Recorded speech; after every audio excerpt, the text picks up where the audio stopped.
Hello guys, welcome back Shifna Naisha vlog. ഇന്ന് ഇവനിങ്ങനെ ഒന്ന് പുറത്ത് പോകേണ്ട ആവശ്യമുണ്ടായിരുന്നു. മക്കളെ കൂട്ടിയിട്ടാണ് പോണത്. ഇവള് കരയണത് വേറൊന്നിനുമല്ല, ഉളപ്പെടുക്കാൻ വേണ്ടിയിട്ടാണ് കരയണത്.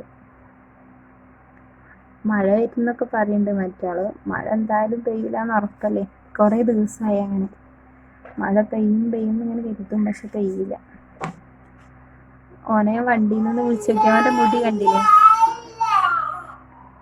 പിന്നെ ഞങ്ങൾ വെറുതെ പോവല്ലേ ഗായ്സ്, ഞാൻ ഹോസ്പിറ്റലിൽ പോകേണ്ട ആവശ്യമുണ്ട്. പിന്നെ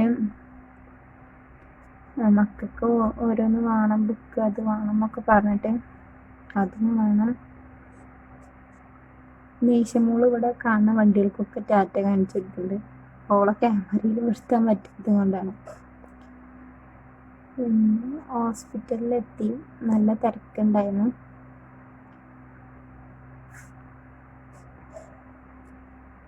റിച്ചുട്ട ഹോസ്പിറ്റലൊക്കെ കവർ ചെയ്യുന്നുണ്ട്.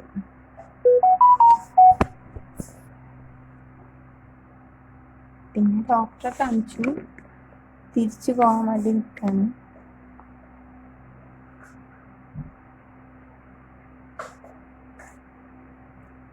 തിരിച്ചു പോകുമ്പോൾ ഞങ്ങൾ ബേക്കറിയിലൊന്ന് കയറി. ഒന്ന് പപ്സ് കഴിക്കാൻ പുതിയതാണ്, കുറേ ദിവസമായി വരുന്നു.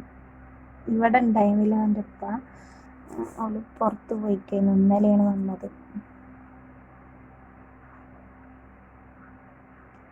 അപ്പം ഞങ്ങൾ രണ്ടാളും ചായയും ഷവർമയും മേടിച്ചു. അവന് പപ്സും ഫ്രൂട്ടി എപ്പോഴും അതാ കഴിക്കുക. അവൻ അതാണ് കാര്യമായിട്ട് ഇഷ്ടം.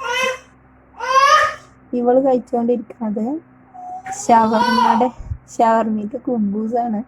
അവൾക്ക് കുബൂസ് ഭയങ്കര ഇഷ്ടമാണ്. പിന്നെ അവൾക്കൊരു ഫ്രൂട്ടി കൊടുത്തു.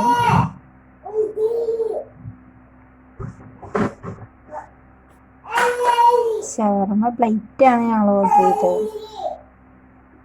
അത് രണ്ടാളും പാടെ അതന്നെ ഞങ്ങൾക്ക് ഫുള്ളാണ്. പിന്നെ തിരിച്ചു പോരുമ്പോൾ അവന് കടയിൽ നിന്ന് ഒരു കണ്ണിൻ്റെ പോലത്തെ ഒരു മിഠായി മേടിച്ചിരുന്നു. ഇത് കൊറിയൻ വീഡിയോസിലൊക്കെ കണ്ടിട്ടുണ്ട്, പല ഫ്ലേവറിലുണ്ടാവും. പക്ഷെ ഇത് കഴിക്കാൻ വലിയ ടേസ്റ്റ് ഒന്നുമില്ല. മാഷ്മെല്ലോൻ്റെ ടേസ്റ്റാണ്. ഒരു വളവള എന്നൊക്കെ ഉള്ളൊരു അങ്ങനെയൊക്കെ ഉണ്ടായില്ല, അങ്ങനത്തെ ഒരു ടേസ്റ്റാണ്. പിന്നെ വീട്ടിലെത്തിയപ്പം റിച്ചുവിന് ചായ വേണം പറഞ്ഞിട്ട് ചായ ഉണ്ടാക്കി, അതൊക്കെ കുടിച്ചു. അത്രയേ ഉള്ളൂ.